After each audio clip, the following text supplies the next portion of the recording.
First of all, you should know what is so outstanding about this election. It's not just that Trump won. What is so outstanding about this is that usually when there's good versus evil, usually evil wins.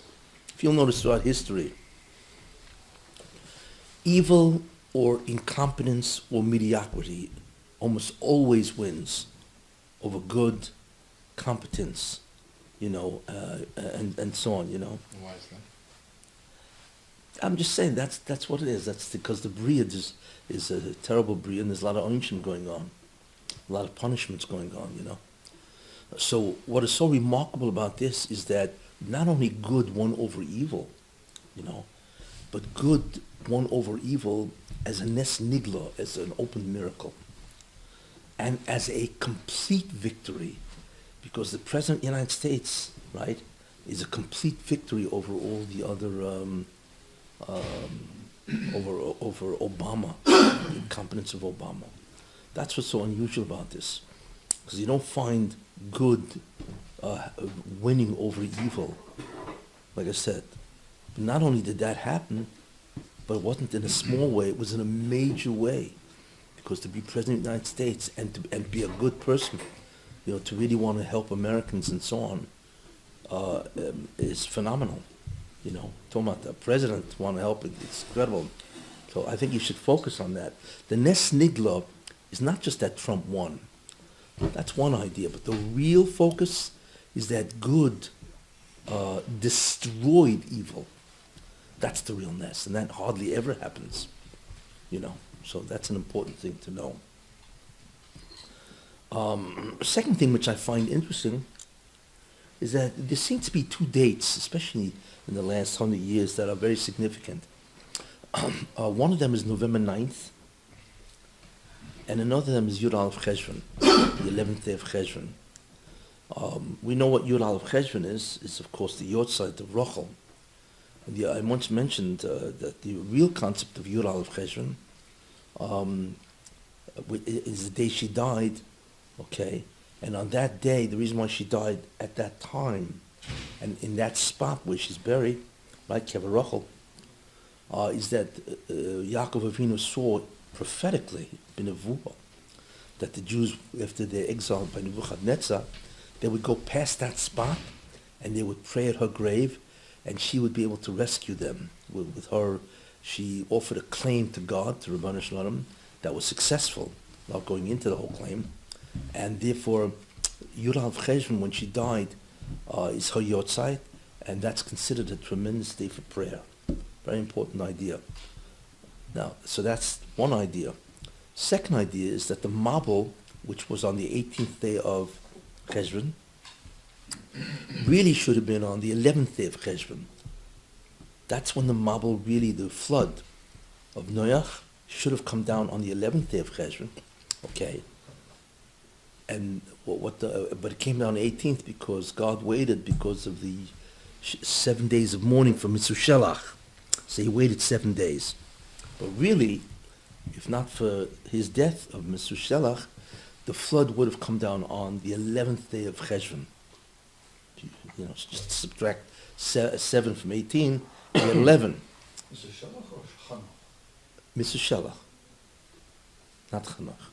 Chanukah is much earlier. No, Chanukah was died after 365 days. Yeah, I know, but that's earlier. God took him earlier. I thought that was... No, that's something else. You're mixing up two things. So because of the Shiva of Mitzvah, so God waited to do the Mabul 7 days, which comes out the 18th day of Cheshvan. The reason why that is significant because the 11th day of Cheshvan, without going into the whole thing, is a day of the Or Rishon, the Messianic light. That's really what it was supposed to be. And water, because mankind sinned, so the Or Rishon, the Messianic light, was turned into its physical analog, which is water. So instead of being immersed in that light, they became immersed in the flood. It's really what it is. Ramchal says this. So therefore you see that the 11th day of Cheshvan is a day of the Or Rishon. It's a Messianic day, Messianic light. So that day is a very powerful day. as I mentioned, because that's the time Jews prayed at Rachel's grave, and she was able to get them out of exile after 70 years. That's what she succeeded. They were only exiled 70 years by Nebuchadnezzar and so on, Achashverosh. And because of her prayer, or however she interceded in the heavenly court, she got them out after 70 years. So that's Rachel. And the second thing is the Mabel itself, which preceded that, of course. It's the day that the Orishan, the Messianic light, should have appeared, but it didn't. Instead, the physical analog of that appeared as water, and it killed everybody as opposed to giving everybody, like an eternal life and so on. Ramchal speaks about that and so on. Most people don't realize what the Mabel is. But in any case, it happened again on Yud Aleph, or it should have happened on Yud Aleph. It was delayed till Yud Ches because of the death of Mr. Shalach, the Sitchiva. Okay, so we got that. Now, if you keep going, so Yud Aleph Cheshvan is a very significant day in the history of the Jewish people and so on, Now, November 9th also has its interesting ideas. Well, let me just continue with Yud Aleph and so on, World War II, which was of course terrible for the world and certainly terrible for the Jews. Okay, the victory of the Nazis, Yimach Shemam, ceased with a battle that took place. It was the Battle of El Alamein. El Alamein is in Egypt, and the battle. Rommel was the African corps. He was the head of the African segment of the Nazi army, Wehrmacht. And he was going to attack El Alamein, and there was a battle of El Alamein, which is in Egypt, by the way. And then from there, he was going to go to Eretz Yisrael, kill all the Jews, and that's what he said. Like he said, breakfast in El Alamein, lunch in Tel Aviv, and then dinner back in El Alamein. He'd just go right through Israel and just kill everybody. And without getting into what the Jews were concerned, it was obviously it was a nightmare. But instead of winning that battle, he lost. Rommel lost. And the main reason why he lost is because he wasn't there. He went back to Germany for whatever reason and so on. And therefore Montgomery, who was the head of the British army, he won El Alamein. The interesting thing about that battle is that battle was after that battle, the Germans never won a major battle. It was over. It was all downhill after the Battle of El Alamein. Very significant. It's the midpoint of the World War II, the Holocaust. And after that battle, they never won a victory again. It was on the way down. Interesting. So historians consider that the turning point. When was the Battle of El Alamein? It was October 22nd, 1942. Okay? What Hebrew date was that? Yud Aleph Cheshvan. Interesting. So, and Germany basically is Amalek. And who fights Amalek? Bnei Rochel. Moshe Yosef HaTzadik, as it says, Amalek is a grandson of Esav, and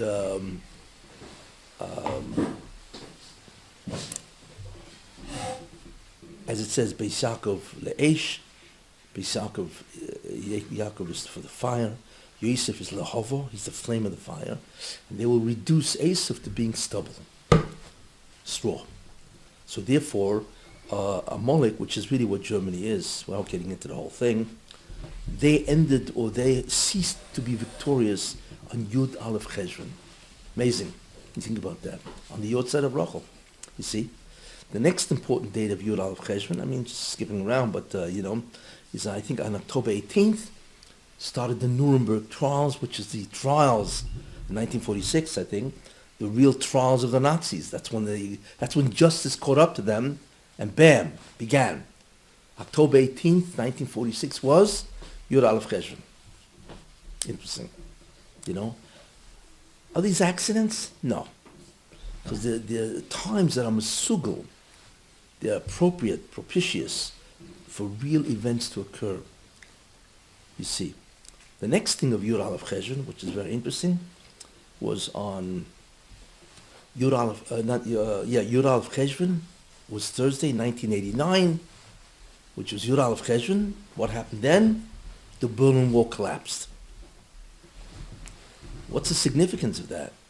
Remember, the Berlin Wall collapsing is the beginning of the end of communism.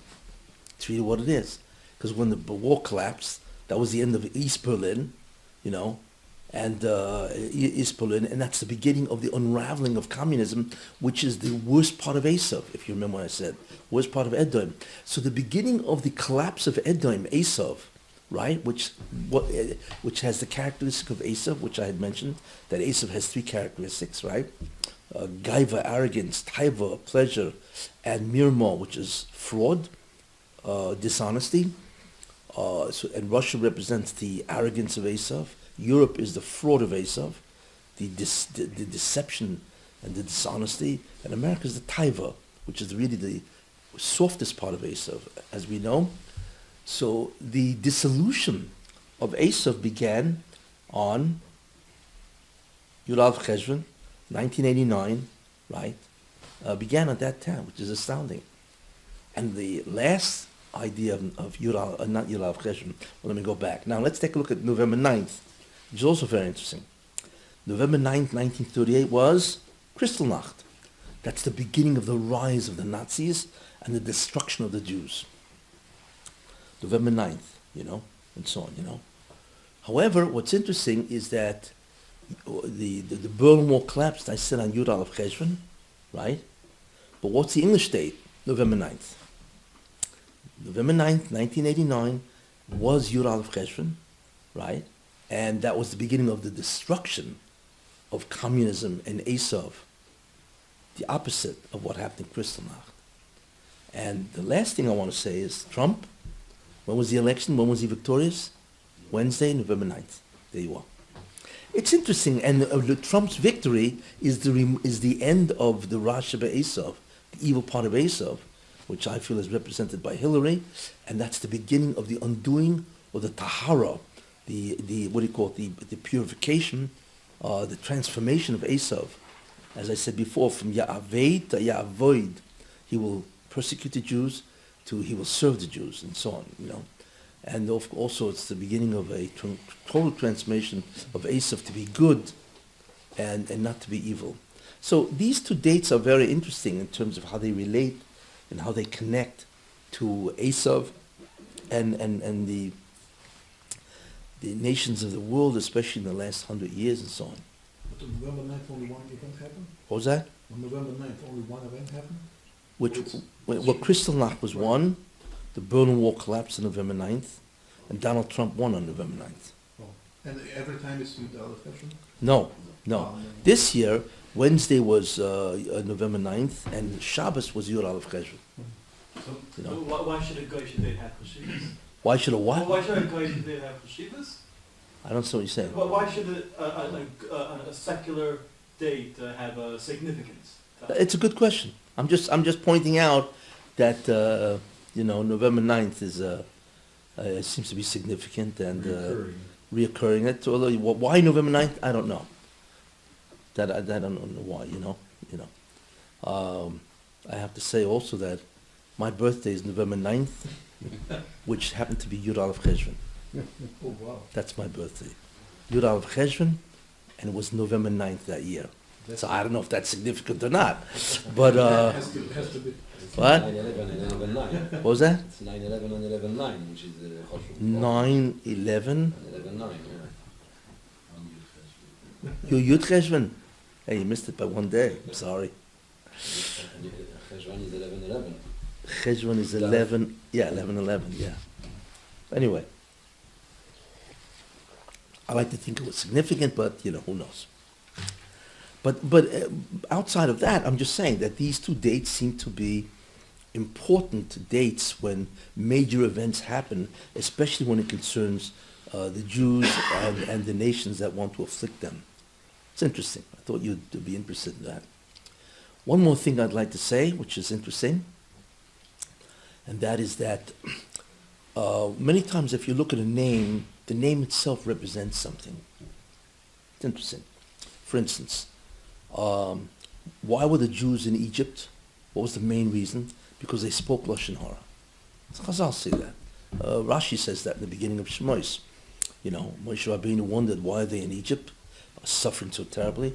So he said, because now I see that they speak Lashon Hara, without getting into the whole rush and so on, right? So, and the name Paroi indicates that because Paro is Pe-Ra, bad mouth. In fact, Pesach, which is the rectification of that, Pesach is Pesach. The mouth speaks without Lashon Hara.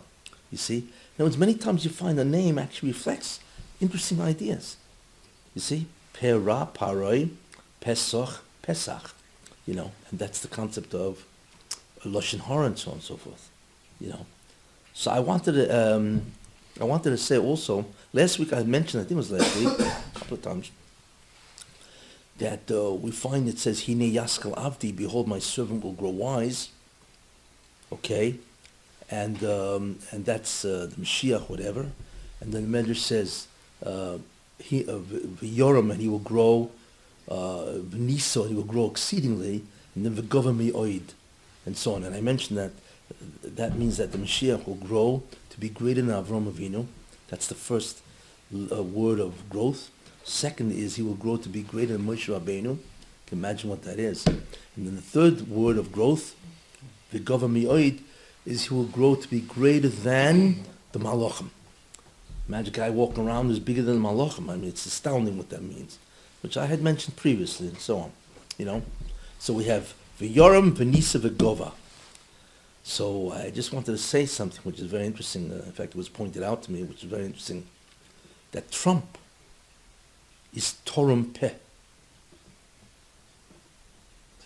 Torum Peh, Trump.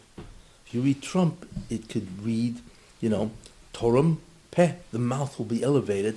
And I mentioned to you that, which is very interesting by him, is that he has no mirma. He's truthful. He's got other things, which is part of Esav, you know, and so on.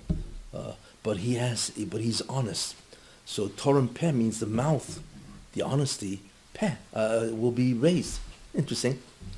And what's also interesting, I mean, don't take it, it's not Chazal, but it's interesting. And if you look at Pence, it's Peh Niso. Pence is Peh, Pence, Peh Niso. The mouth will be raised.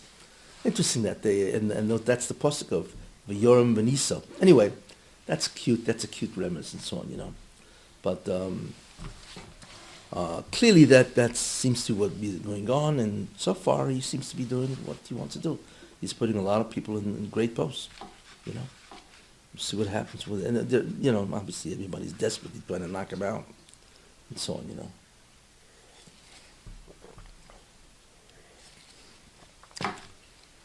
Okay, that's all about Trump. Thought that would be interesting. But I feel the dates are very significant. The dates that I mentioned, November 9th, and especially Yud Aleph Cheshvan, those dates clearly are significant in terms of what happens with the Jewish people, Klal Yisrael, and the Klippos, or those nations that seek to destroy them. Okay, so last week we talked a lot about the Eitz Tov, you know, the Eitz Tov, the good inclination, and I went very much into what it is, why it appears at 13, what's the logic of it, and so on, why it doesn't appear earlier, and that it has been reduced from meaning, the concept of that meaning really, the person's search for meaning is, it's not intellect necessarily, but it's certainly meaning, that he wants to know what life is really all about. That's a driver than his neshama. So I had mentioned that. There was something I promised to say, but I'm trying to remember what it was. You might remember? It wasn't the Yetzer Hara, no. Oh, yeah, something to do with the Yetzer Hara, yeah. The Yetzer Hara, yeah, what's the major strategy of the Yetzer Hara? That's it, yeah. First, what is the Yetzer Hara? Well, I had mentioned last week, is the physical drives, Sorry. you know? But the question is, that's not a Yetzer Hara. Physical drives, like I said about the Gemara in Yoma, you know, they kill the Yetzer Hara for, you know, for Avodah Zarah, and then they try to kill the Yetzer Hara, or you know, they try to give it for Arayas, but instead what happened is nobody was reproducing. And the Gemara mentions chickens, you know, but I'm sure everybody else was not involved anymore, you know. So therefore they decided to blind him, and therefore that meant that a person doesn't have a drive or an urge for immediate family. That's incest. So that's what that did, But so the question is, why is the Yetzer Hara? What does it mean that it's a Yetzer Hara, if that's the case? I mean, you need physical things because you're physical. So if that's caused by the Yetzer Hara and so on, so why would that be bad? And I mentioned this because there's something that the Yetzer Hara wants, you see. And he does that physically, through the physical urges and needs and so on and so forth. What is the real strategy of the Yetzer Hara? What does he really want? What the Yetzer Hara wants you to do, and this is the major concept of the Yetzer Hara, he wants you to think that you are an independent being from God. Yeshod Mavadoi. That's really what he wants. Remember, you have to understand what this means. The critical thing is, what do you think about who you are? And what do you think about who God is, the Rabbanu Shalom? What he wants you to think is the concept of Yeshod Mavadoi. That even if you believe in God, he wants you to believe that you're somebody else, independent of God in some way. You see? Yeah, you need God for certain things, but no, you exist independently of God, the Rabbanu Shalom. That's the critical faculty. Okay? So, and that's the error. Take a look at Adam Harishon. You see? When the Satan, the Nachash, the snake, tried to convince Chava to eat, right? What was the argument he presented? He presented her an argument that you can be like God. Yisim Kilukim. You see. And that was the incentive. Wow. I can be like God. You mean I can free myself from God and do whatever I want? Because Chava, as well as Adam, because she presented that argument to Adam, even though she knew already it was false. Okay, that's why it was a terrible sin. In many ways, Chava killed Adam because she knew it was false, but she was afraid that God will give him another wife, Rashi says, and therefore she told him the same argument, and of course he listened, and of course that was it. They realized they were not God and so on. But what the Satan realized is man desires to be God. He desires to be independent, self-sufficient. You see, where you don't need anybody else. That's what a man wants to believe. But what Judaism says is what? Is Einoid Movadoi. That besides God there is nothing else. That he is responsible for every action, everything that occurs other than free will. He is behind it all. That's the essence of what Judaism wants. The concept of Ein Oid Movadoi. You see. And what the Satan wants you to believe is Yeshod Mavadoi, that there is somebody besides God, and that's you. Some people even go further than that, where they believe Einod Mavadi. There's nobody besides me. Those are the megalomaniacs, and the egocentric guys and so on. That's real already. That the guy walks around saying, "I'm it. There is nobody but me." That's already psychotic thinking. But it always revolves around or pivots around, what do you believe about yourself? Do you believe that you exist independent of God? Or do you believe that there is nothing but God, which means that you emerge or emanate from him? And then fundamentally you are zero. It's called Yichud Shlitosoi, which means that God is the only one that is a power or a cause. And the second thing is called Yichud Metziusoi, that God is the only thing that really exists. And we exist, okay? I once explained what that means a long time ago when I started Shion, who is God, that we only exist in many ways in the mind of God. We do not have the same type of existence that he does. He is, really. We do not exist except in his mind, whatever that means, the mind of God and so on. But we don't have a real existence. And that's the great mystery, so how's everybody walking around if we don't really exist? But I once gave that shir, the Who is God shir. But that's what the Satan wants. He wants you to believe that you are somebody. You see. Now, what does that mean? How does he accomplish that? Because when a person exercises anything, when he does anything, he has a tendency to believe, I did it. What do you mean, I did it? There's no I, really. So the concept of I did it is a concept of gaiva. I once said there are 4 levels of arrogance, if you remember that, Shir. And the first one? First one is when I am it, everything exists for me, period. You know. The second, lower form, is egocentric, where everybody exists to serve me. The first one is where I am the only thing really, and a guy figures how in the world do you exist altogether, you know, because I'm the only one that really is. That's megalomania, you know. The second thing is egocentric, right, where everybody exists, but they have to serve, but they exist only to serve me. That's the second level of gaiva. The third level of gaiva is no, you don't exist to serve me, but guess what? I'm superior to you. That's gaiva, but it's not as bad as the first two, right? It's arrogance. It's an arrogance where you think that you are superior to everybody. And that's very common. A lot of people walk around and think they're God's gift to the world, which means that I am superior to you. You see? But of course the whole thing is nonsense. Okay? But the fourth level of arrogance is much more subtle. And most people don't realize that it is gaiva. It is arrogance, the fourth level. Do you remember what that was? It's incredibly subtle, but it's gaiva nonetheless. And that's where the Satan gets everybody, basically, unless he's an incredible tzaddik. What is it? I am. What? I am. I am. Exist. I am. Yes, I am. In other words, I think that I exist, and it's called self-complacency. I am, but it's more than I am. What it is, for instance, let's say I want to take a vacation, right? That's fine, sounds okay. Doesn't say that I'm superior to anybody. But what do you mean I want to take a vacation? What you feel about yourself is that I am entitled to a vacation because I want to take a vacation.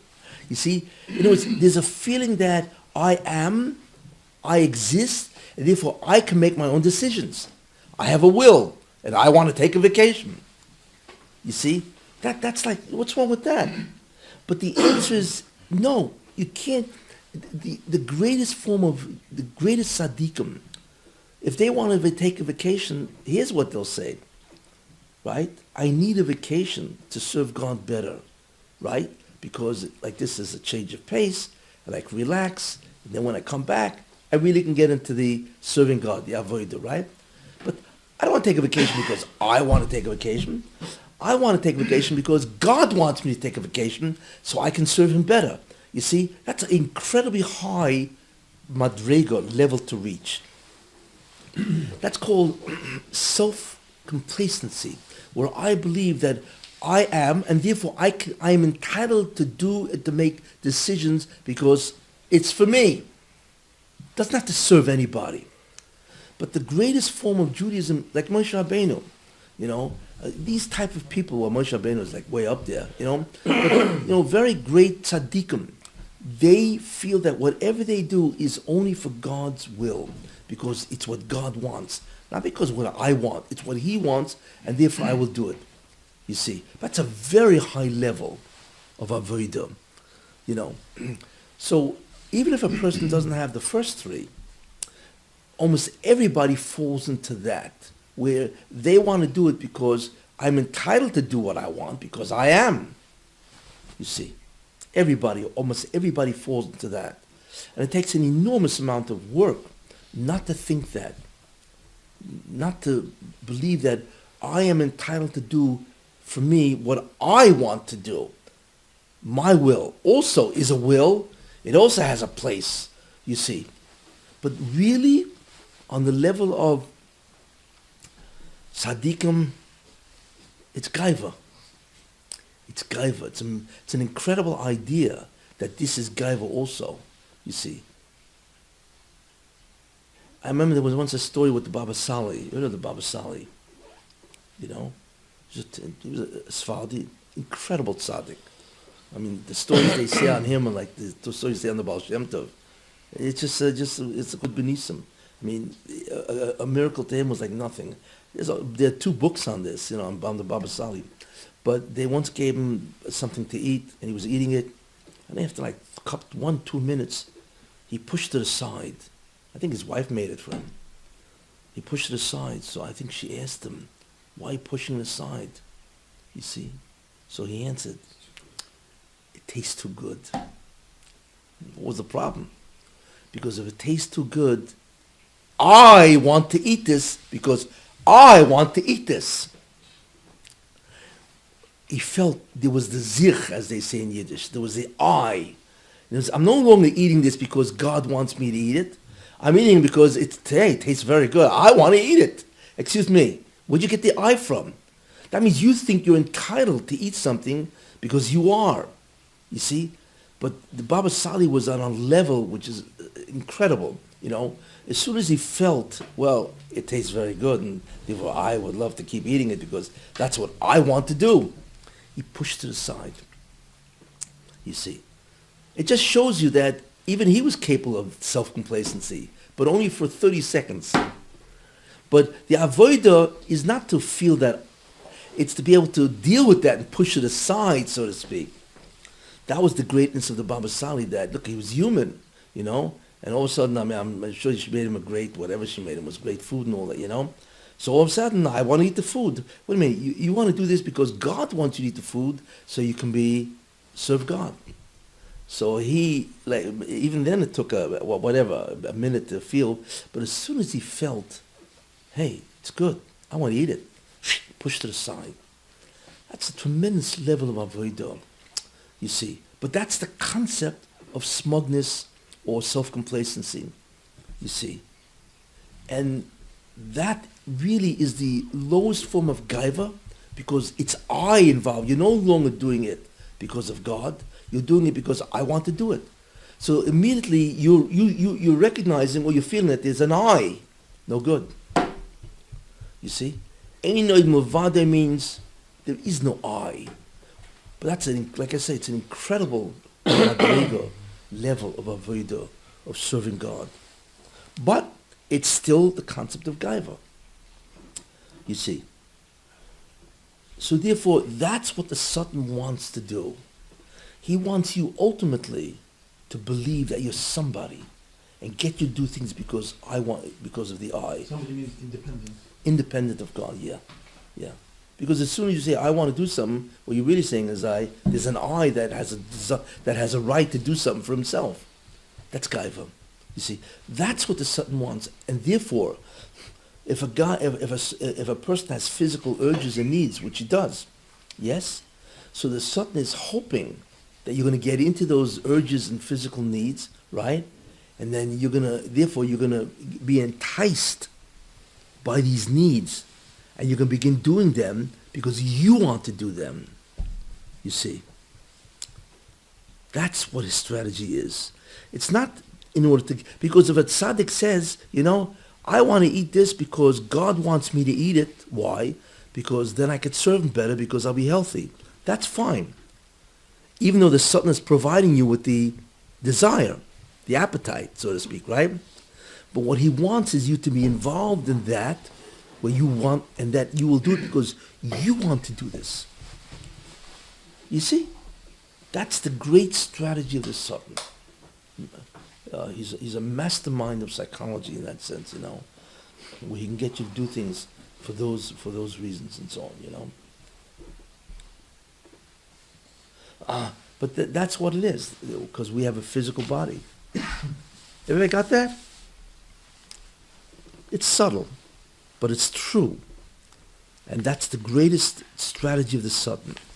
He wants to distort your belief, you see. He wants you to exaggerate who you are, and in that sense, you will no longer think of Einoid Mavadai, and that's the essential idea of Einoid Mavadai. You see? I mean, if you really think about it, when you do a mitzvah, you see, okay, let's take a look when you the concept of a mitzvah, okay? Let's assume a guy, it's 6 a.m., okay, and it's freezing outside, and there's a foot of snow on the ground. Now, do you think he wants to get up and go to a minyan? Of course not, you know. So all of a sudden, his alarm clock goes off at 6, right? And all of a sudden, here comes the battle, right? What's the battle? Right? Should I go to minyan, or should I daven at the Kessin, which is my bedroom wall, right? Is that what I should do? So that's the first battle of a mitzvah. Should I do the mitzvah or not? But when you really think about it, there's a second level of battle. Should I get up and go to minyan, even though there's a strong incentive not to? Why? Because it is the will of God that I have to listen to. Or should I sleep further because I want to sleep? I have a will also. You see? So that's the second level of argument in terms of mitzvah. But then there's a third level. Should I get up and go to minyan because that is the will of God? And God is the only thing that really exists, and therefore my will is merely an illusion. I have to do His will because He's the only thing that exists. You see? That's one side. And so there on the other side is what? Is no, I want to sleep because I also exist and I have a right to have a will. You see? And therefore, Yeshod Mavadoi. Besides God, there's me. You see, it's interesting how every single mitzvah, what a mitzvah does is, a mitzvah in many ways, it looks like it's a spoiler. What does that mean? It means it forces you to make a decision because you don't really want to do this. And therefore, if you don't want to do it, it's because I don't want to do the act. I have a right to an independent will because I exist independent of God. Or, right, I will do it. Why? Because that's the will of God. And God's will is the only thing that really exists because of Einod Mavate. Besides God, there is nothing else. Every mitzvah has that battle. You see? But if I don't exist, how is it possible that I can do what I want to do? Well, that's the mystery. You don't exist relative to God, but you do exist relative to everything else. You see? I once said, remember, a guy sitting on the highway, in the middle of the highway, says, what's the problem? Nothing exists anyway, right? He's not going to get killed by a car, right? But the problem is what? Is that a non-existent guy can be killed by a non-existent car. You know, in the same level plane, they both exist. And they can wipe each other out, or you can kill the guy, so, you know? Isn't it the pshat that it's not that the person doesn't exist. He exists because of the grace of a Kadosh Baruch Hu. No, that's motive. No. He doesn't exist.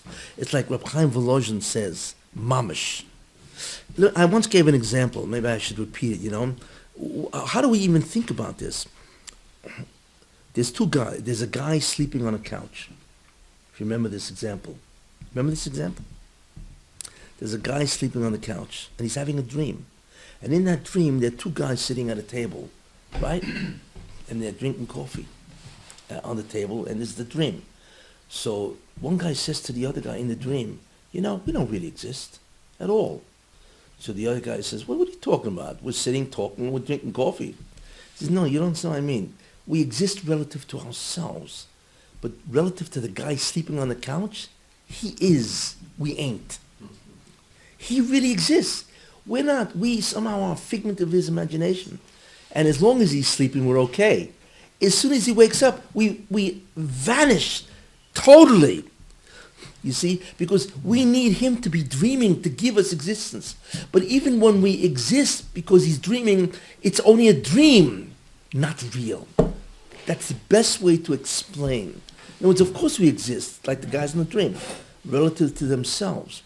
But relative to the one sleeping, they don't have real existence. He does. Now, we don't know what that means. This Kadosh Baruch Hu is the one sleeping? What? on the couch? Yes, well, God is the one sleeping on the couch. Okay, good. even though it says Hine lo yonam v'lo yishon Shem Yisrael. I had a joke around. Yes, I know. I'm just joking around. Even though it says God doesn't never sleeps and so on. But anyway, that's the only way. You know, we do not understand, and the truth is we can never understand that, because the moment you understand that you don't really exist, you cease to exist. We are denied. Why do you think the Torah starts with a base? Because there's only two things that will always be. There's God and the self. If it would have started with Aleph, that means it's only God.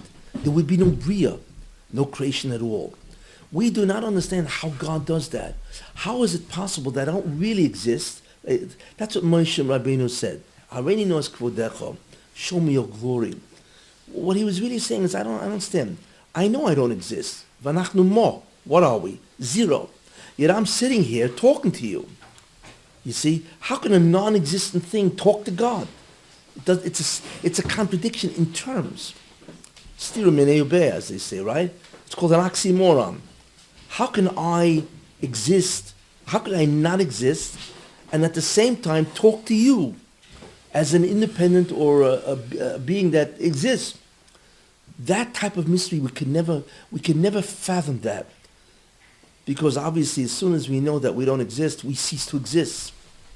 How could a non-existent thing, which realizes it's non-existent, right, actually exist and think about it, and so on, you know?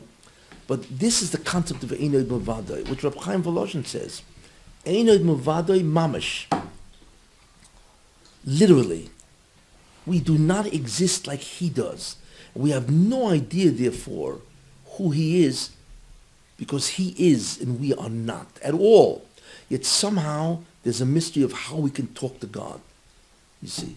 So remember, don't get caught up in this and say, well, if I don't exist, so what do I have to make a living for? Who cares what my wife says, you know? Because she doesn't exist either, right? That's another subject. I mean, you can read what? That's another subject. My wife exists more than me, I'm sure. Well, she would certainly like to think that way. But anyway, but remember, like the guys in the dream, relative to ourselves, we exist.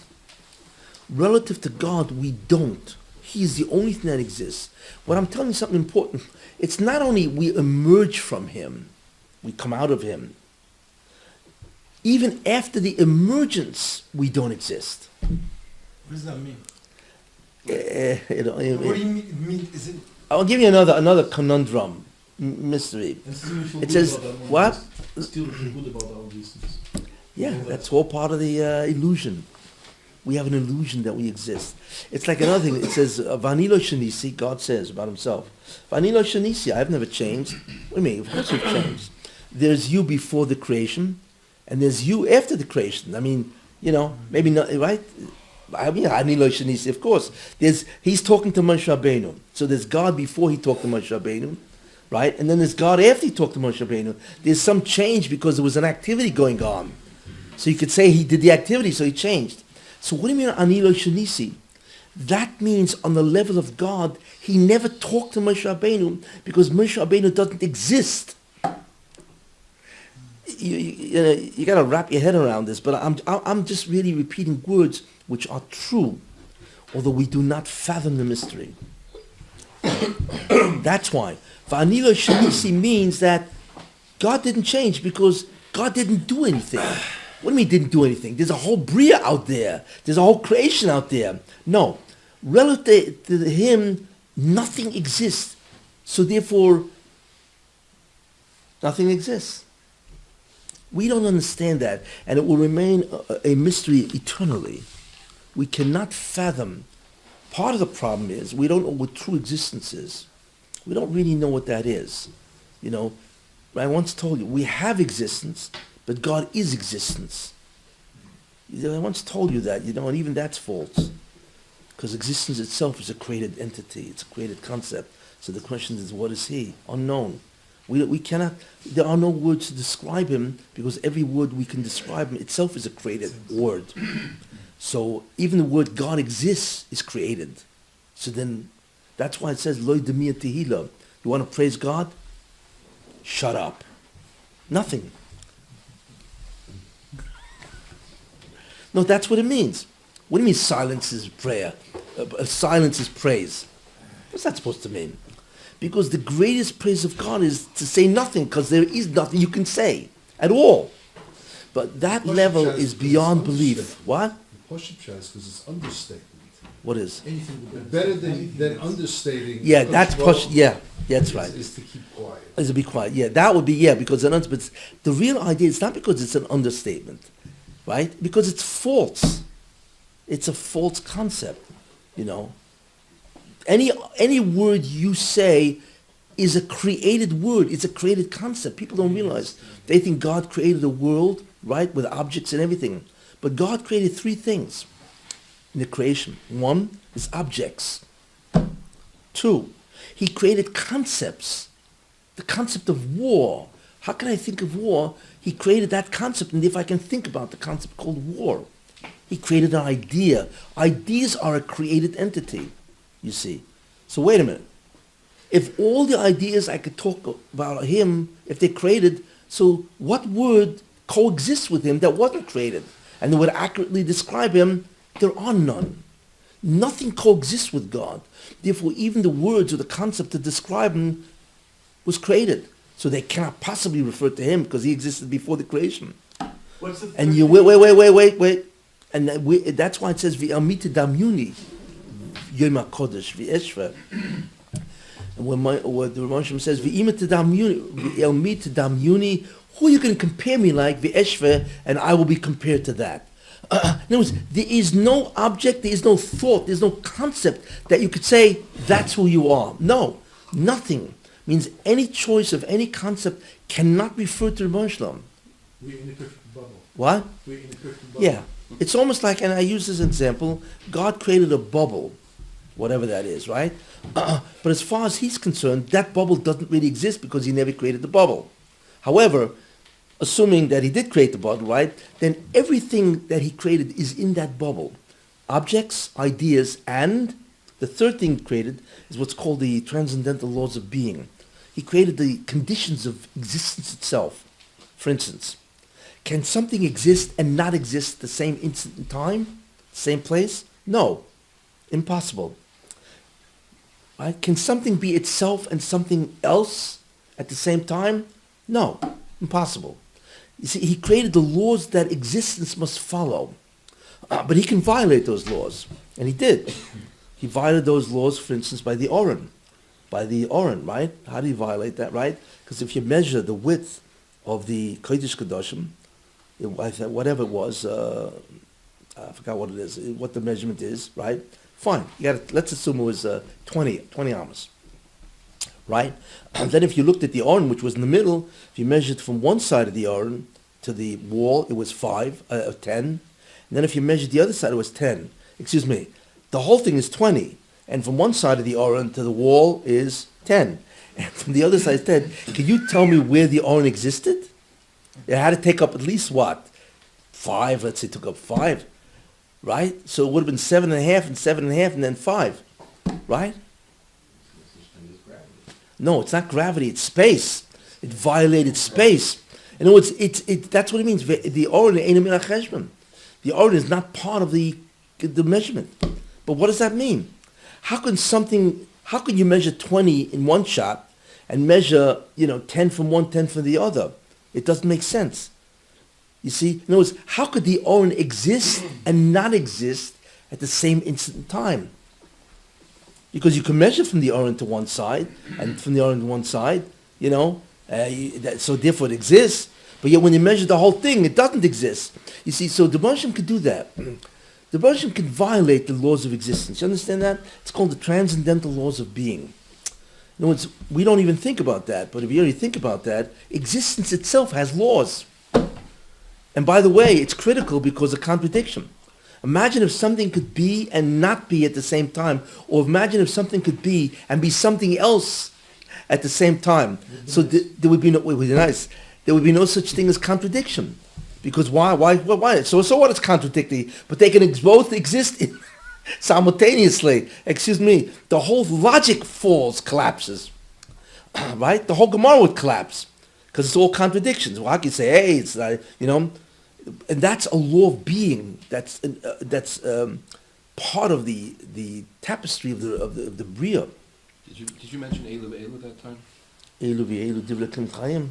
Did you mention? I think you remember something. No, yeah, okay. But anyway, therefore God created bubble, and everything is in that bubble. So we have no idea who God is at all. You see, so this is the concept of. So when it is said "Einei Mavadoi," means there's nothing else but Him. There is nothing else but Him. That's what it means. Ani lo shanisi. That's a nevu. You know, what do you mean? I've never changed. Of course you've changed. You know, you did an act, which means there's you before the act, and there's you after the act, right? So that's a change. You know, but the answer is no. God never did anything. It means there's an entire creation out there, which is all, the universe itself is 13.7 billion light years, which is a measure of distance, right? No, God didn't do anything. On His level, there is nothing that ever happened. These mysteries are beyond, they are not only beyond our comprehension, they are beyond the comprehension of the greatest malachim. There is nothing in existence that can understand God. Nothing. And it's not because God is infinite, because infinity itself is a created concept. Think about that. It's because we do not, obviously, because any idea you ascribe to Him, He created that word. We are stuck. We're stuck. Really stuck. We are really stuck, correct. That's why Bereshit begins with a base, because there's always two things. There's God, and then there's the rest of creation, the bubble. That's it. Those are the real two things, that are present in this creation. And there's no way, and so on, that we can understand that and so on, So that's why I said then, I love these religions that was God male or female, Excuse me, male or female, is that what we're up to? Then there's religions that say he's this, he's that, he's a figure, he's a man, which religion that is, He's a guy, he's a son of God. Excuse me. There's no sons, there's no daughters, goddesses from Greek mythology and all that. No such thing. God isn't, He's an Einad Mavado. All the concepts are created ideas. How can anybody believe in that nonsense? That God has a son, or He's got a daughter, or He's got an aunt, an uncle, who knows what He's got? Father, mother, sister, brother. It's absurd. Because they do not understand who God is. The world, in many ways, what you hear now, hardly anybody knows. Hardly anybody knows. Certainly all the religions don't know this. It's absurd, because they've all got different ideas and images of who God is, and so on. But to declare that God has children or sons, we're called the sons of God, because the concept of an offspring we have in our conscious, so we are the offspring of God relative to ourselves in this world which has the vocabulary called an offspring, But in His world or in His dimension, what's called Atzmusoi, no such thing. You see. So even when they say that answers many questions, which one said, like who caused God? Okay, God is the first cause, but who caused them? Because as far as we're concerned, the existence, one of the conditions of existence is that nothing happens by itself. It's always preceded by a cause. Think about that. It's a creative concept. What? It's a creative concept. Yes. So the whole concept of, it's the condition of existence is cause and effect. But He not only created the concept of existence, and He made it as a phenomenon, the concept of existence, but the concept of the conditions of that existence is created. One of the conditions is that nothing will happen unless there's a cause that precedes it. It's one of the conditions. But He's not subject to that because that's all in the bubble. He's beyond that. And therefore He was not caused because there's no such thing as a cause in His dimension. That's why you can never think about God in terms of ourselves. And that's what man always does. They always try to drag God down into the bubble. They're always dragging Him down. What was that? Yeah, same idea. Yeah, that's why none of the things apply to God, and that's why all the philosophers and the religions, they don't know what they're talking about. They don't realize that all of these ideas are created and they're all trying to apply it to God. You see, they're trying to drag him down to our level of thinking, and therefore they have questions. But they don't realize that that's what Hamlila Shanisi means. I've never changed. Huh? You know? Or with Moshe Rabbeinu said, "V'anachnu mo." What are we? Zero. You know? This is all predicated on the fact that Anyway. there's no coexistence with God. We just want to know where, in terms of our Masorah, where do we see that? Where did that come from? Where did what come from? That idea, all this is predicated on the fact that there is no coexistence with God. Correct. Nothing That coexists came with God. Where did that idea come from? That's a created concept. So, I'm saying, where did we get? Oh yeah. Well, then you begin to go with what's called the beginning of logic. You know what I'm saying? You know the idea that nothing coexists with God except as a nivra is a created concept. I'm saying, where did we get? No, obviously we got it from somewhere, and that's where we're basing all this off of. Yeah, Where did we get it from? God created the idea called nothing coexists with God. Those three words, nothing coexists with God, are created ideas which we now apply. Where But- did we learn No, that? he's asking about Mukor. Where's it coming Mukor. from? Not in the soil. Makar Oh, is- you mean you're talking about a That's the part of source? Makar, sorry, in history, was it Sinai? Where did Hashem reveal conclusively enough? Derech isn't That Well, we it are- says if you think about it, what it says, Ein Elokim imodi. There's Lashonis there. There's no God beside. Imodi means with me. And Umiliwata. You know, I mean, or your Atoris Ladas. You have been shown that you may know, right? Hashem Elokim Ein Milvado. It doesn't say Kamoyu. It doesn't say there's nobody like him. You know, we say Mi Kamoicho, who is like you, God, right? Fine. That's even within our own understanding of what is. There's nothing like him. But it says Einoid Milvadoi. Besides God, there's nothing else. It doesn't say Einoid Kamoyu, there's nobody like God. There's nobody besides God. You see, which means there is nothing besides him. It means there's an entity. I mean, our understanding is the concept of an entity, and that applies to him, but he's not an entity either. There is no word that can describe him at all. It's you can't wrap yourself around this because you really go crazy. Because we're used to reading the recorded words. So HaKadosh Baruch Hu decided to tell Abram that he's going to destroy stone. Yeah. Stone doesn't exist and Abram doesn't exist. So what are they talking about? No, within the bubble there is a Sodom. In other words, let's call it illusionary existence. And as far as we're concerned, look, does this table exist? It's real enough for us. Yeah, it does. I mean, right? But to him, it doesn't exist. He never even made it. Ani lo shanisi. I have never changed. I mean, that statement tells you God has never changed. That means, according to him, he didn't do anything. You know, So you have there's this incredible divide here. There's a being which we know we interact with a being. That's true. But even that is a created concept, that we interact with a being. You see, you get The so... being is great. What? The being is great. The being. Yes. So you interact with the A being. bi- We're in bubble. Existence is a created concept. Think about that. Why? Because it would violate the pasuk. It says, and who can you compare me to, and I will be compared to that. Yom HaKodesh, says the Holy One, which means it's separate, right? So you can say, wait a minute, I'll tell you I can compare you, I am, and you is. Right? But God said you cannot compare me, which means you cannot even say I am and you are, so we are compared in terms of existence, but that's false. You see? But then what is he if he doesn't exist the way we do? We don't know. We don't know alternatives to existence. It's the most basic concept of all, is being, existence. You see?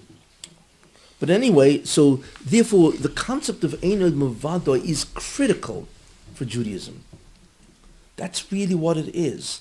And the strategy, which is important, there's only one thing the Satan wants to do for you, and that's to mislead you into you thinking that you exist independent of him. you think you are entitled to anything you want to do, or will of your own, you see. And that's what he wants. He's not interested if you enjoy steaks. Couldn't care less. What he's interested in is that when you eat the steak, you're eating it because you want to eat the steak. That's all he cares. You don't realize how simple what he wants. His goals are very simple. We don't realize that, you know. What's the big deal? Because the whole concept of Judaism is everything about Ein Mevadoi. And that's why. Therefore, the whole avodah of man, I should say of Jews, is what? Is to testify Ein Od Mevadoi. That's all it is. If you testify Ein Od Mevadoi, you will experience that Ein Od Mevadoi in the greatest possible way. We have no idea what that is. Where do you see this? Remember the famous pasuk? Shema Yisrael, Hashem Elokeinu, Hashem Echad. There you are, Ein Od Mevadoi. And Echad doesn't mean he's one and there's no other God. No, one means he's one and there's nothing else. You see? So, and that's what, so therefore, and let me show you something. And Shema, the ayin in Shema is large, and Echad it's Daled, right? That's Eid, there you are. Eid, ayin Daled, Shema has an ayin at the end which is large, Echad has a Daled at the end which is Daled, right? And that's Eid, testify. And if you testify that he's the only one, then reverse it. Daled ayin is Da, you will know that. The reward of testifying Ein Od Mevadoi is that you will actually experience, to whatever we can, that Ein Od Mevadoi. Without ceasing to exist. What? Without ceasing Without, yeah, or also That's with, it. yeah, without You ceasing you'll to never exist. be- That means there always has to be the illusion of self. That's why the Bereshit starts with a base. There's always two things that will exist: God and the self that thinks it exists. Funny way of saying it, but the illusion of self. Or self-existence, So yeah. self-experiencing Yichud without losing self. That's the greatest mystery. Yes, well, but it will happen. That's the reward. And in that is the greatest experience of all. You know, we're at the fringe of understanding. We're at the fringe. You can't jump over, you see. And how self doesn't lose self when touching the Yichud, that we don't know. We can't. No, because whatever the boundary is where you think you are will always remain. You see? There will always be a boundary. Yeah. That's why every mitzvah is all about Ein Od Mevadoi. It's an edus. And that's why we say Shema Yisrael, right? We have to testify Ein Od Mevadoi, Echad. Not Echad means one God and there's no 3 or 50. You know, that's a superficial understanding. Ein Od Mevadoi means there is nothing else. Period. That's called absolute oneness. You see? And that is very important because then now you know what the ultimate strategy of the Satan is. That's what he wants. You see? He wants you to believe that there are two gods. There's God and you. So He wants to have Shema Yisrael Hashem Elokeinu Hashem Acher. Remember we have a Dalet. That's why Dalet is because Acher means other. There's hero is the Lord God, the Lord is an other, then there's you and him. You see? There is no Acher. And it's not just you. There's no such thing as other. And even in Kabbalah, when the Rebbe Shem, there's the concept of tzimtzum, means the Rebbe Shem fills everything, whatever that means. It means only God exists, right? So if that's the case, right, what's the problem here? He cannot create the Bria. Why? Because there's no concept of other. Think about that. So what the Rebbe Shem did is he created the concept of other, the concept, and therefore the possibility of other. But in order for him to do that, he had to completely wall off who he is. You see? That's really what the tzimtzum, God contracted himself in Kabbalah is. He created the concept of zulosoi, other. And once he creates the concept of zulosoi, which means an other, means but that zulosoi is an illusionary other, whatever it is. But that's what the Kabbalah says, the Eitz Chaim and so on, is that he was mitzamtzim himself, which means that in the beginning God filled everything, which means it's just God, that's it. Okay? Then what God did is he made a space, which was a creation, but that space isn't space, it's the concept of the ability to have an other. That's what Simpson did. Now that there's an other, and that's called a mokum. A mokum means that there's an other, you see. But in that mokum, there's also God. That's why Molar Kavod, there is no space. There is only God. But in some way which we do not understand, he was able to create a space, which means a place in which the concept of other can be. And then he created others, right? Once you have the other, you can create others. You see? But that's the first thing he created. That was the first thing he created, was the concept of other. Means that something else can have an existence, even if it's illusionary. Got it? But I want to tell you something. Tell you a chiddush. The truth is, so if I ask you, what's the first thing God made? The concept of other, right? And you understand why. Because he's Einid Mavada. First he has to do concept of Yichud. Has to create before the other. No. No. Yichud is the other. Yeah. Yichud is the other. That's After the other has to be first you have the other, now you can have a concept other has called to be oneness. rejected, then- Yeah. Yeah. But I'll tell you something. God created something first, besides other. You know what it is? Tov. Who? Ah, you heard it, yeah. Sorry. God created a concept called toiv, good, the best. And he decided that the best kind of existence that he wanted to make is the concept of other. How do we see this? Where do you see this? Remember? It says, Vayar is kol asher osam breishis. And what was it? Toiv ma'oid. Toiv ma'oid means that was the plan. Right? Think about that. So we learned Toiv ma'oid means it was great, right? Right? Ma'oid, it was great. It means God did, whatever God created was, Toiv ma'oid was very good. But wait a minute. That means what you did conforms to the concept called very good. Yes? But that means the concept of very good had to precede the Bria, because that was the goal. Yes? So what he really created was the concept of good.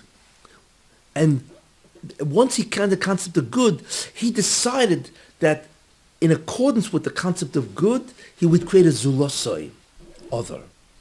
Interesting. Why? And you know what ma'id is? Same oisis as Adam. Adam, man. Because we resemble the Bria, the whole totality of creation is called an Adam, a man. And therefore we are named after that concept. But Adam, if you had to define this creation, it would be called Adam, man. So when it says that God created and it was very good, Toiv, so what's the plan? Ma'id Adam. So the first thing that God created was good. God decided that what is good? Adam. You see? But the real idea for that, and I'll just give you one more, just remember, take an aspirin when you get home. The first thing that God did, and that's the Tzimtzum, he had to contract himself, or else nothing could happen, whatever, you know. So he created a concept called Toiv, which is good. What did God feel was the best? You know what it was? What is the greatest? What is the best?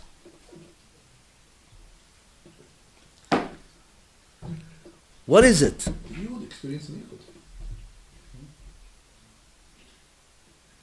I'll tell you. Yes or no? But listen, we're really at the beginning of creation with this.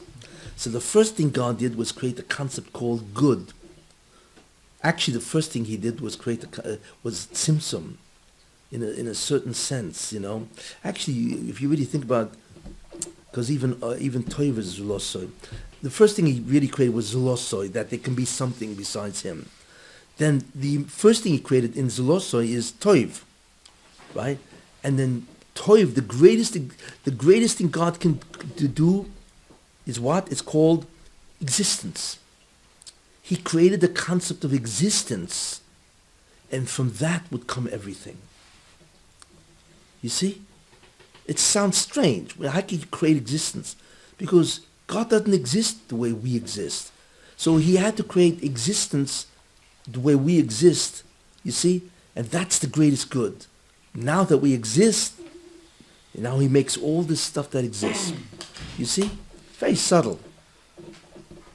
We can continue going in this vein because We can or we can't. we can. Can. Because you can ask furthermore, why did HaKadosh Baruch Hu want to create anything? Well, that's motive.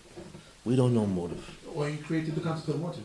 Well, there's no point to ask what's his motive. Well, you have to say that whatever his motive was, it's simultaneous with Zulosoi. Whatever it is. So We don't know why Doesn't God it say- decided to doesn't do it. Was it needed? Chesed and Tov was maybe the same thing in terms of the moment? No, chesed is a nivra.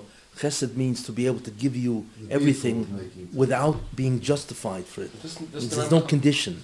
I will give you. What's the greatest? Is because this gets into a whole. What's the greatest gift? Who? No, no.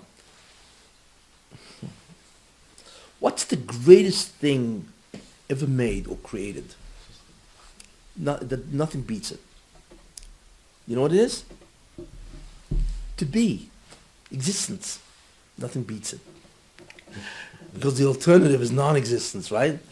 So therefore, existence is the greatest toiv of all, isn't it? To be. See, we don't realize something. People, we thank God, but the greatest gift He gave us is that we exist, and we exist continuously. Well, you have to have an incredible hakaras hatov for that. That you forget about the type of existence you have. How much money you have in the bank. It's all irrelevant. But the mere fact that you are, what a matana, you see, and therefore existence is the greatest toiv But there are of many people- all. There are many people who are Being. not happy with it. Who? There are many people who are not happy with their existence because they don't have enough of this or that sick or there are troubles. In their Yes, life. And there they- are. Yeah, that's true. But in the end, if you have to look at it objectively, right? That's because the type of existence bothers them. They're poor, they're this, they're that, right? But in the end, the greatest thing that God can do for you is to make you be. Because if you ain't, you ain't. Right?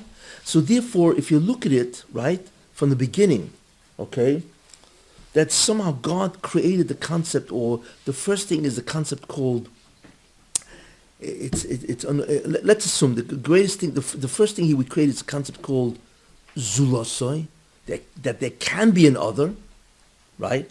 Then after the fact that there can be an other, the next greatest idea is Toiv Moed, right? And the greatest type of Toiv is being, existence. You see? It's the greatest gift.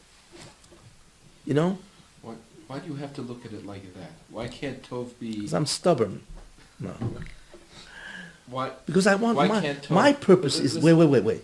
My purpose is not to give a shir. My purpose is to utterly confuse you. So when you go home, and your wife going to say, "Well, how was the You're shir?" really there.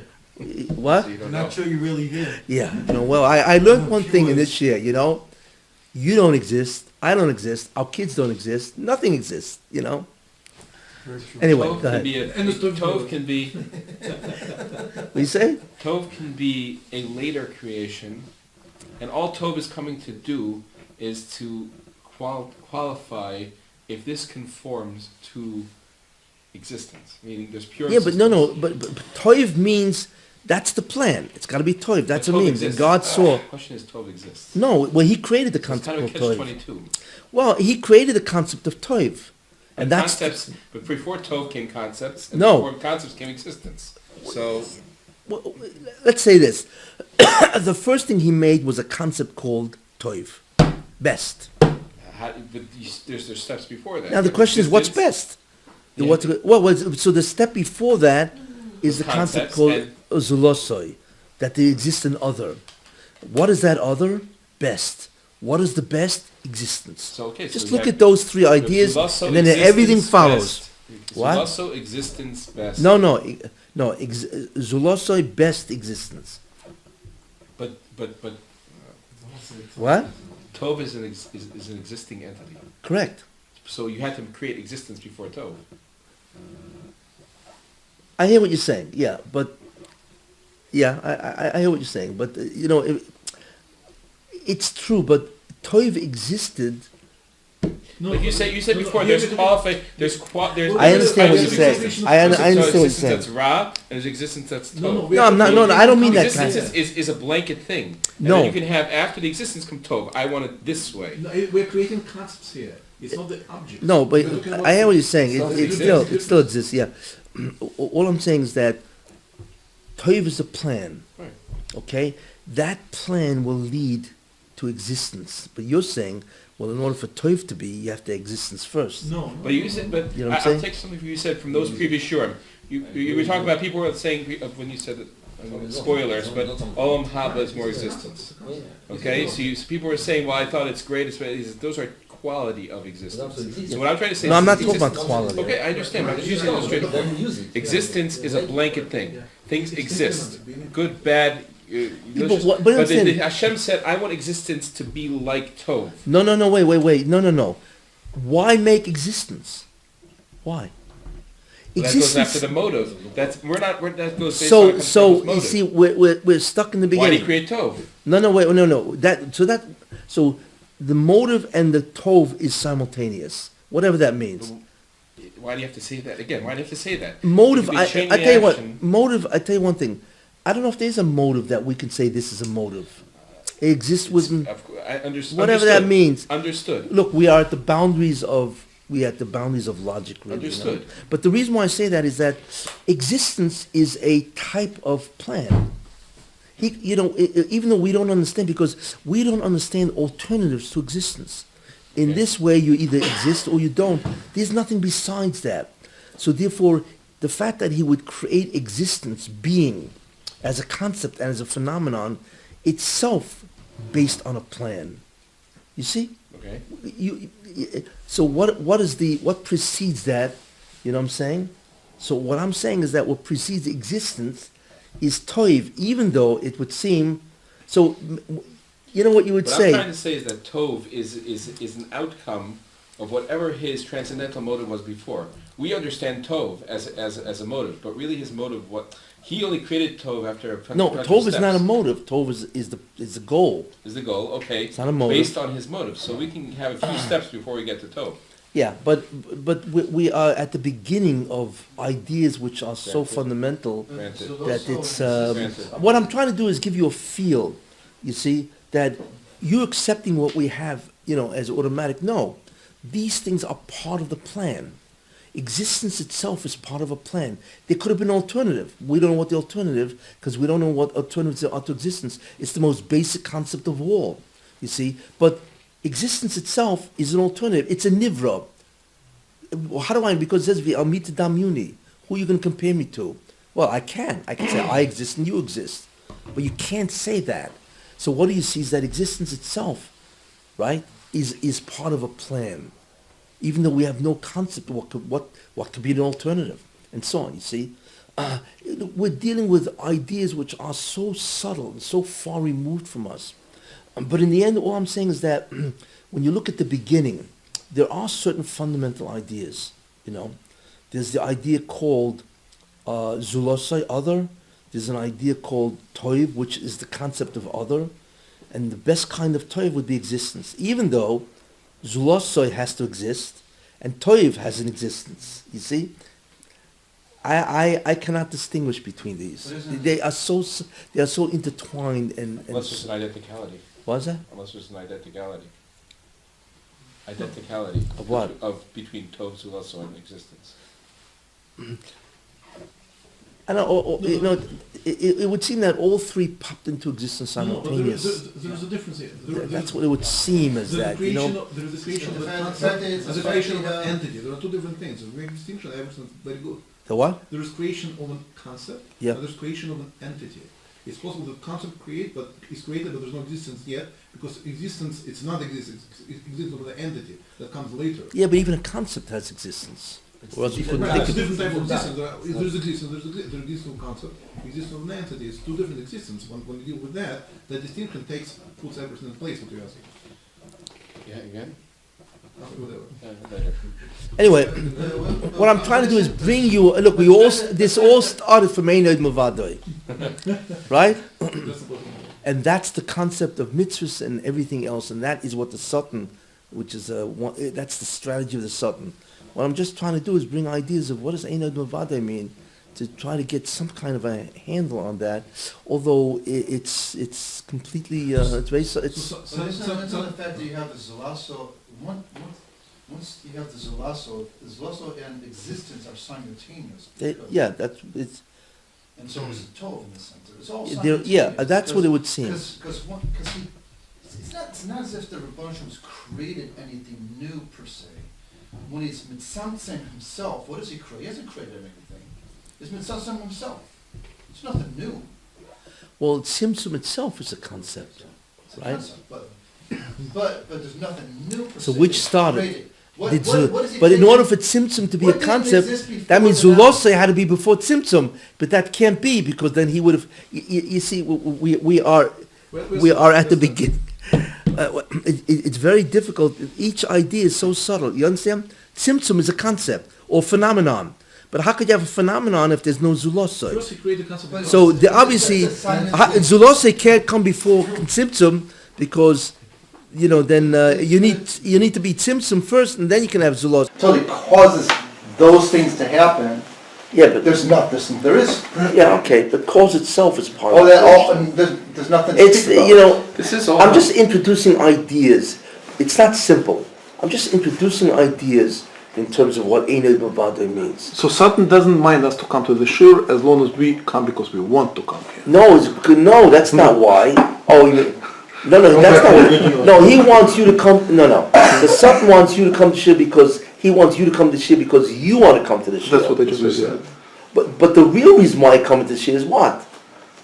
What's the real reason why you come to the shir? To know about God. Correct. You want to know His will. See, then coming to the shir, That he minds. that he minds it.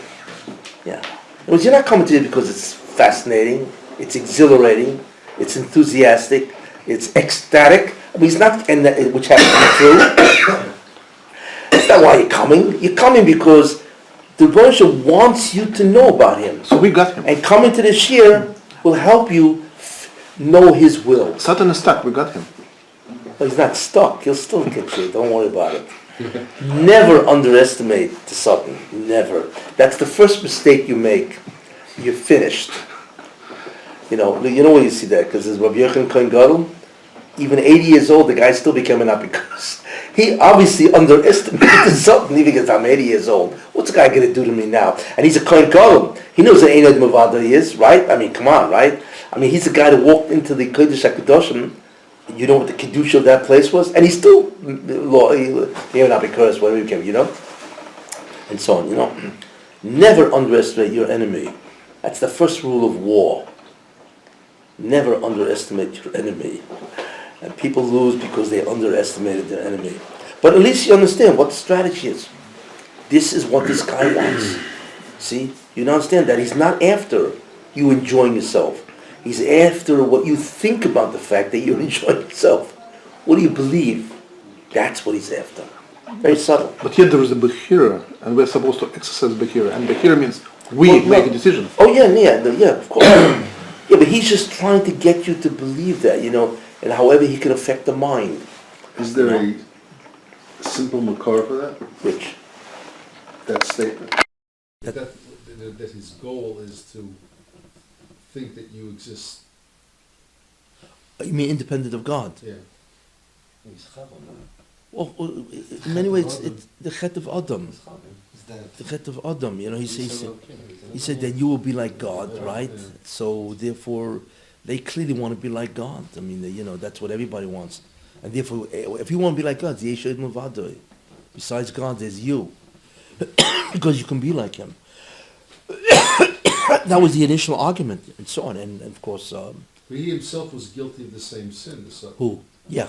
Because he wanted to marry Chava, because... Yeah, well, marry her. He's not interested in marriage, But, he wanted to live with her, sure, of course. He did. He did. That's with all the... Yeah, sure, that's what he did, and so on, That's probably another shul and so on. That was what? That's probably another shul and so on. What in the world that means? What, that he lived with her? Yeah. You mean a snake? No, I mean, obviously that it's awareness to someone who knows what. Yeah, so look, it doesn't mean he wanted to marry her, and so on. He wanted to influence her, Zoyama. So he was able to project his Zoyama into this woman. He wanted to be able to control her. That's what he wanted. And so Zoyama entered her, and that's called marriage. And therefore she became a Nida. Because the Gematria of Zoyama is Nida. Nida is really a woman that has Zoyama. And she became influenced with his idea. Well, yeah, then once he enters her in whatever way the Satan can do that, then he can influence her to sin. But she didn't become a Nida because as an Onish? That was an earnest, yeah. No, I'm just saying, so... You mean at that when she accepted, then Yeah. he had the Zohar enter? That's right, yeah.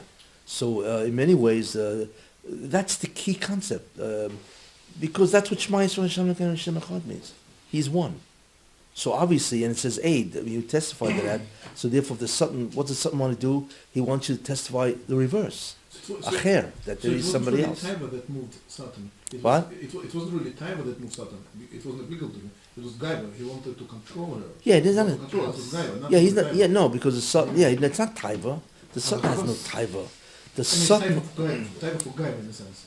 The Taiva is for power. Right. That's his Yetzirah, if you could say that, right, is power. It's not Taiva. It's power. And once she sinned, it means he entered her through Zoyama, and he's able to get her to do. That's why, then she went over to Adam to try to get him to sin. It's control. Control of him. Yeah. In the end, what's the greatest display of being? It's power. Power. That's why the Hashem is a Kol Yochel. He's a omnipotent. That's the greatest type of being that we understand. Is he can do anything. He has ultimate power. That's where everything is. That's what the whole Washington is about. Actually, Washington is about money, fame, power. That's what all these guys are into. They all want to be powerful, Why does he want to be powerful? What does power give a man? Why does everybody want to be The powerful? illusion of being God. What? The illusion of omnipotence. The illusion of omnipotence. No, independence. That's the book. No. What does power give a guy? It's interesting. Existence. Control. No, What he's saying is on the way, but you have to say it better. Why does everybody want to conquer everybody else? Conquest. You ever think about that? Come on, stay in your own property. What do you have to take my property for, Because of power. But what does power give a guy? The greatest need of humans. What that is? Who? Proof of existence. Self, that I am. That's what it is. Self-worth, actually. They want to confirm that they are, that I am. And the greatest way to do that is if I can control you guys. That's what it is. Power gives a person a sense of self. And our problem is we're walking around without a sense of self. We're always walking around in a state of inferiority at a deep level. So we're always trying to compensate the feeling of inferiority. And one of the ways of compensating is power, control. You see? That's the bottom line of Allah. You always have to affirm self. That's the bottom line of everything you do. I once spoke about that, didn't I? I gave a share about that. Where do you get a sense of power? Where does a person get a sense of self? I once spoke about that. Very interesting. The Torah says, by the way, where you get it. But in Washington, it's all about power, because then they feel they're somebody's. It's also about money, because then they can enjoy life. And it's about fame, because if you're famous, right, you also feel important. Well, if you're famous, then you feel important. And if you feel important, you feel like somebody. But also... If you're famous and you have money, then you feel like somebody. Then you feel like somebody, yeah, Yeah, that you should know, that's the sickness. That's the sickness.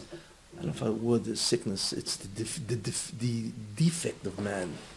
That he's always feels inferior, and he's always seeking to have power. Or he's always seeking to affirm or confirm that he's somebody.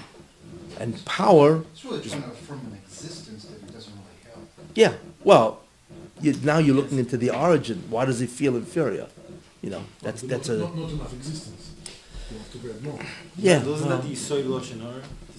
yeah, well, this that, concept? oh yeah, sure. Yeah, why do we talk Lashon Hara? Yeah, there's a lot of reasons why, but one of them is that if I badmouth him, that means I'm better than him. So now I'm better than him, I exist also, yeah, I am. I boost my existence. I boost my sense of False worth. existence. Yeah, exactly. Yeah, that's most of man's acts. In fact, if not all of them, is always about being somebody. You know, you need to confirm self.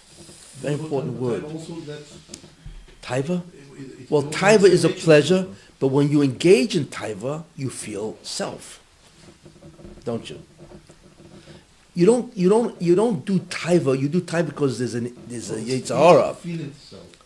But when I do the taiva, when you are doing something, you feel like self. It's also boosting. Yeah, and then the trick is to realize that you may feel like self, but it's still Einoid Mavado. You see, so he wants you to get taiva, so you can feel like you feel like self, because I am eating. But if I am eating and I'm enjoying it, I must be somebody. I must exist independent of God. But it always boils down, to the fact of Einoid Mavado. He wants you to think that you exist independent of God. You see? And the bridge to that is concept of to confirm or affirm self. And the way to affirm and confirm self is power. There's many other ways. Power, money. Money is one of the greatest ways of feeling like somebody. Yeah, it also enables you to spend, but it's one of the greatest ways to feel like somebody. You see? It's a lot of subtle ideas and so on, but now you recognize who you're dealing with and what is the issue here. What do you believe about who you are? Because I can have a sense of self. I have a sense of self, right? But I realize that that it's given to me, that God created me, and so on. So therefore, okay, so I have self. But that doesn't mean Yeshed Mavadoi. So it's dependency. But once you feel like self, then follows that Yeshed Mavadoi. You see, it's a very subtle shift. And that's what the Satan wants to do, you see. And he's pretty good at it, I have to tell you that. When these ideas are clear. What? When these ideas are clear. When these When these ideas, ideas are clear. which ideas? No, these, what we just. Oh, okay, yeah. It seems to be, is it possible to deal with them, to do santikon without mitzvahs in a sense? So let's say some people, they have no concept of mitzvahs, but they study these ideas, and they try to deal with it, but without, how do mitzvahs fall in the picture in the sense that you can get away without mitzvahs? How? Yeah, that he's gonna get further down the line with mitzvahs, and so on, But is it necessary? What you're really asking is, why can't a guy say, listen, God, listen up, right? I believe that you're the only thing that exists, Exactly. okay? And I admit that. I acknowledge, I recognize, and I believe that you're the only thing that exists. And I am just kind of a figment of your imagination, an afterthought, or whatever the nature of my existence It's is. only an intellect. Right? It's not- Wait. Okay, God. You and I will now part ways, and I can have a great life. Right? Let me go make a living. Let me make a living. Yeah, what do I have to do mitzvahs for? Right. Well, every step of the way they like to accomplish, there's the equal. Because the request I don't is exist. a Because I'll just answer this because we gotta stop it. Go on forever. Because if you say that, even if you believe it, right, and now you say, okay, now I want to do what I want to do, that itself means that you think you exist because you are now entitled to do whatever you want to do. So it's called an oxymoron. You just said that you're the one that is, right? And now let me do what I want to do. But wait a minute. And now I believe that I am because that's why I can do what I want to do. But you have to say, well, what do you want me to do? Because only your will. In other words, if I say that you're the only one that exists, that means your will is the only one that exists. So what am I doing? Run away and having, doing what I want to do. Hefgewalt, precast soil, or just overthrow the yoke. You see? In other words, the fact that he said, I want you to do mitzvahs itself means that you have to do the mitzvahs, because if you don't, then you are declaring, I don't have to do it. Yeshad Mavada. Forget about what you say. What demonstrate your belief is your acts. And what God says, I want you to believe that I'm the only one, therefore that's my will. I want you to do mitzvahs. So You know? without mitzvahs, it's impossible to leave the state. I want to do what I want to do. Basically, yeah. It's stuck. Because you had hard. Yeah, you know. That's why Judaism is a religion of action, not of, it's a religion of action which demonstrates belief as opposed to belief and then you do what you want, you know. Okay, I think we've have enough mind-wringing tonight. So as a reminder, when you